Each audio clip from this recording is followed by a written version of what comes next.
Back on the SportsMax zone in the United States, the competitive nature of intercollegiate track and field remains a grand spectacle for fans to enjoy. Student athletes are consistently expected to compete at an optimum level across states and under various conditions. As the majority of these athletes, including those from the Caribbean, compete under scholarships, it can be difficult to strike a balance between the expectations of their universities and that of enjoying long-term success by avoiding burnout. The data across various studies indicate that persistent injuries, anxiety, and bouts of depression are all part of the telltale signs of burnout among intercollegiate athletes. Joining us to discuss these issues are Barbados' only Olympic medalist Obadele Danielle and Jamaica's former 400-meter hurdler Danielle, both of whom experienced life in America's intercollegiate system.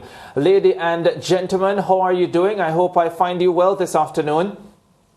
I'm doing great, Ricardo. Thanks. All right, let's start with this simple question then. Why do coaches run athletes, and especially their star athletes, so much? And why are these athletes consistently running these blazingly fast times at meets that, at least to us, seem as if they mean nothing? Oba, let me start with you. Yeah, well, the first thing to remember is that it's a business. So by the time an athlete is going away on a scholarship to the United States, for example, they're going into a business environment. The coach is hired by the university or college to get results.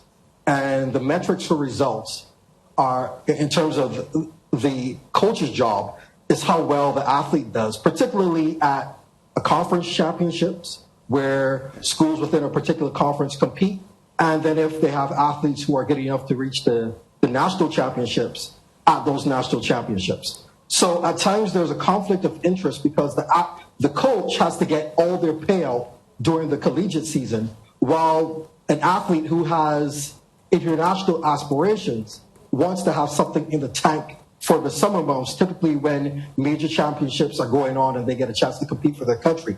So the coaches do their job in as much as they run the athletes so that they're ready for hopefully those conference and national championships. But it also comes down to the athlete having a vision for themselves about life after college and hopefully getting on the same page with their coach so they're able to deliver what the coach wants, but at the same time have something, as I said, in the tank for the summer months.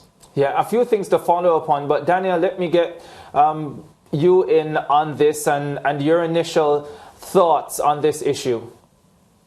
Well, first of all, Ricardo, so when you look at the NCAA season from January to June, it's really about 12 meets or so that the athletes have to compete, including their conference, their NCAA nationals, which they have to qualify for indoor, and then outdoor. They have their conference again, their regionals, and they have to qualify for regionals and nationals outdoor. So when you're looking at it, they have about 6 meets indoor, and they have really 3, if they're lucky, 4 meets to get an opportunity to qualify for nationals, and that includes their conference. So it seems like a lot of meets because they're doing it in such a short space of time. They're running about 6 meets, and like you said, they're performing at a high level between January and March for indoor, and then when it hits outdoor again, they have about 3 or 4 meets again before it hits championship season again.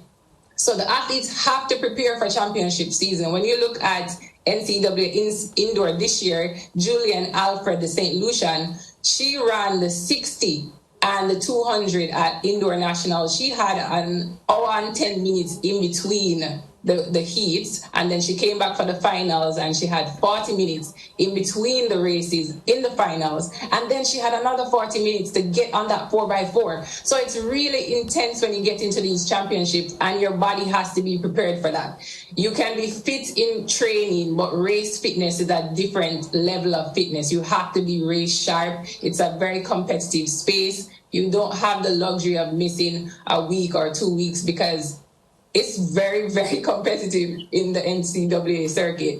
And if you look at the local athletes too, the professional athletes, they start competing, not necessarily in their personal events from January, but they know when they get to May and it's time for pro circuit, they have to be race ready. So there is a thing of being race sharp and race fit, and the athletes have to maintain that fitness. Okay, so I understand the point about the athletes maintaining the fitness, but one of the things that Oba pointed out is that for collegiate athletes, a lot of them, and definitely the star athletes, they are not only thinking about doing well on the NCAA circuit, but there is the idea as well that they could represent their countries in the summer months and go on and win medals at the very highest level of the sport.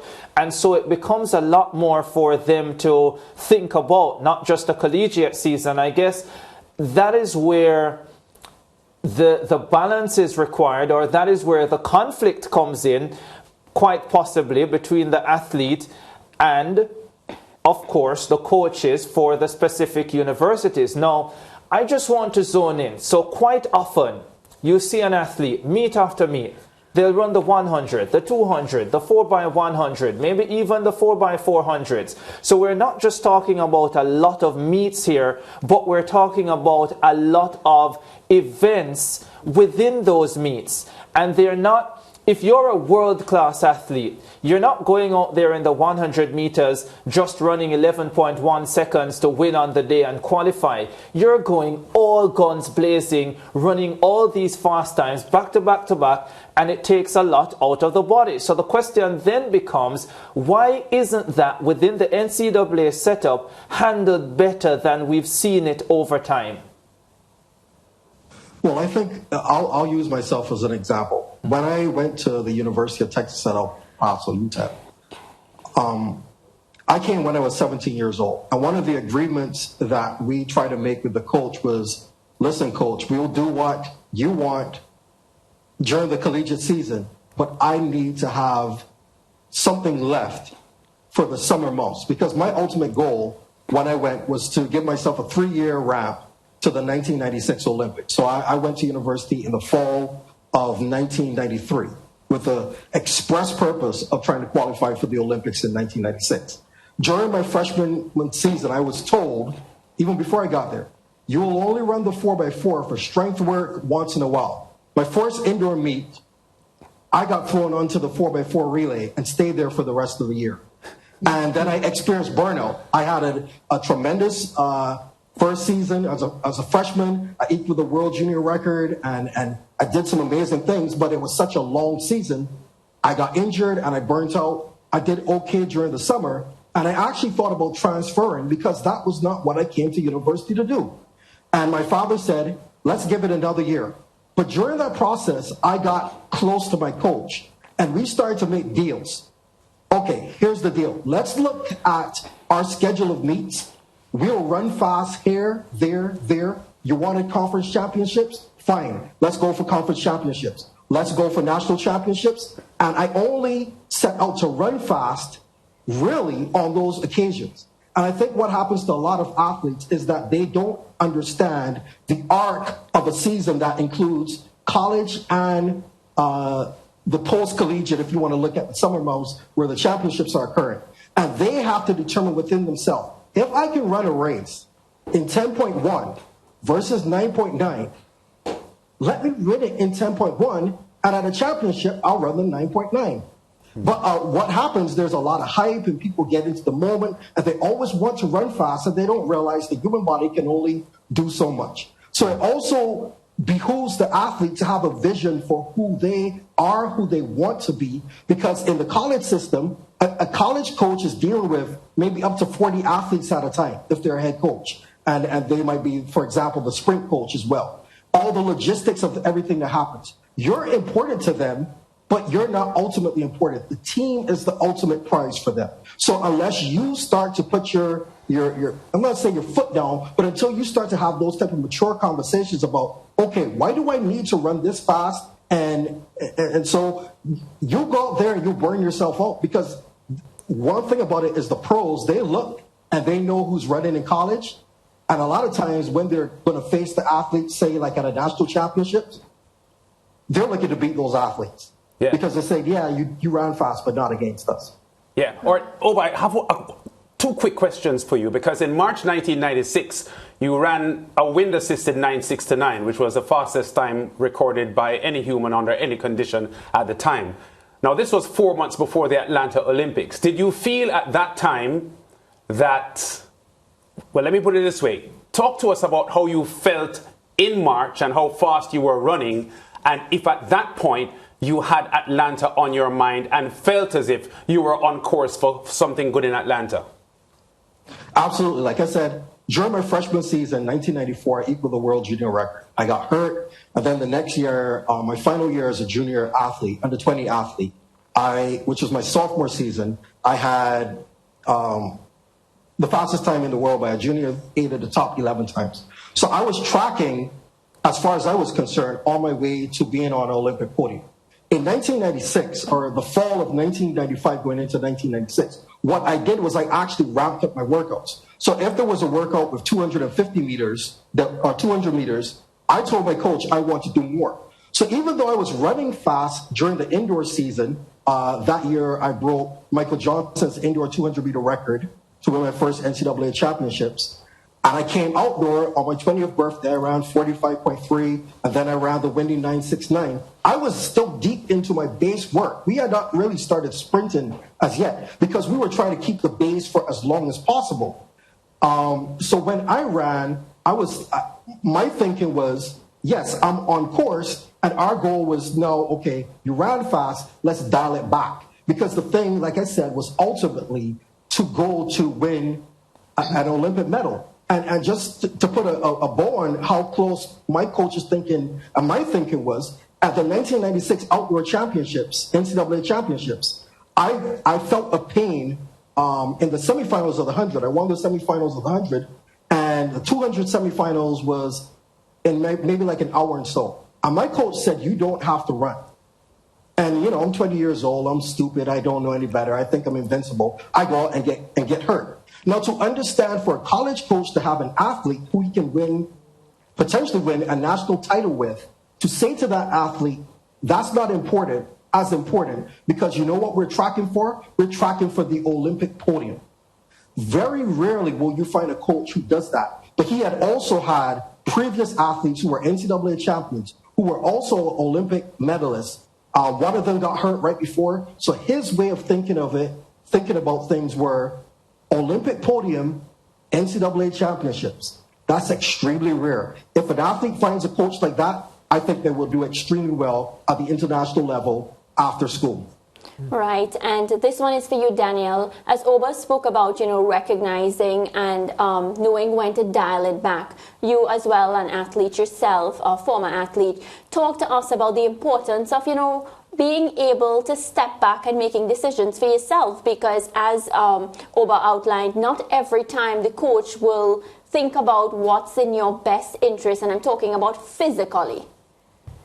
Well, I'm smiling as I heard Oba say that his coach, gave him the option to not run, because when you're in certain programs, you don't have that luxury unless you're really, really injured to the point where you cannot perform at all. So there are some programs that are so intense that they will fly in top specialists overnight, and I've been one of them. Hamstring injuries last minute, at regionals, at nationals, and coaches are like, how can we fix this right now? We need her to run. So you do have intense programs when you look at those top power schools. And so if you have a coach that allows you to not run, that's rare. Even coaches from schools who are trying to make a name for themselves don't even have that luxury. So it's really more the athlete having to and at that level you're still young, so you don't know how to manage yourself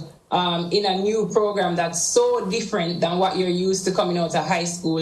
You're still learning your events in a different capacity, and it's just a different system altogether. Yeah, given how tough it is, right, especially after you get into a program, because as Oba pointed out, when he went to the University of Texas, El Paso, he was told, listen, you're going to run 4x4s just as background, and then he ended up doing it for an entire season. And you hear those stories quite often with athletes where promises are made to them, but then they are not fulfilled when they get into the system. What advice would you give to many of these athletes when they are going through the recruiting process? Because as an athlete, that is the time when you have the most say, I would think. Yeah, well, you can anything can be said during the recruiting period. You can express that, hey, when they see you run several races in high school and they see your range and your potential, their eyes, glow up. They see point in all different fields. They see so much potential from you. So you really have to set the precedent in an individual event, one or two, so well for them to not consider spreading you out to try and get points. The NCAA system prioritizes themselves. Their goals come first. The coaches are being paid, just as Oba mentioned in the beginning. It's just like a level that they have to focus on themselves.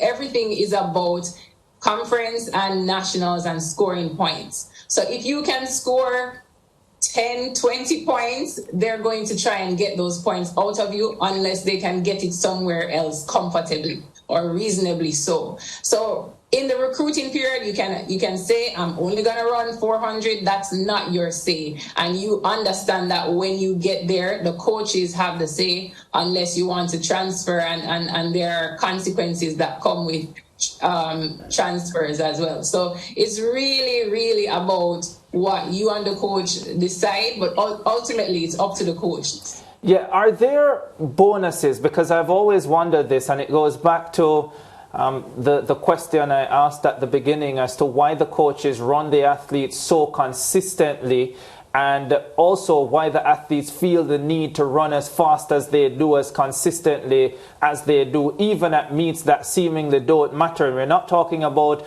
the conference championships or the regionals, just the normal build-up meets. Do coaches get any type of bonuses for top quality performances throughout the course of the season? Is it a case where they are trying to impress the next set of athletes that come in? What is it that causes them to have these athletes run so much and so fast, so consistently? That one for both of you. Well, I wouldn't say that it is that they're running the athletes just so much like that, but sorry, go ahead. Yeah, Obo? Okay. Yeah, so what I'll say is this. There are a couple of things. One, many of the top coaches also have sponsorship agreements with shoe companies. So it's not uncommon that they also have separate agreements with shoe companies. So how their athletes perform is an indicator of how well they're coaching. Another thing is that you have to realize, for example, coaches often use all those events to get their athletes in shape. So for instance, let's say you have a beat, that's a 2-day meet. It's a Friday and a Saturday track meet. You travel the Thursday, you return on the Sunday. So the coach only has 3 days that week to get in quality work from the athlete.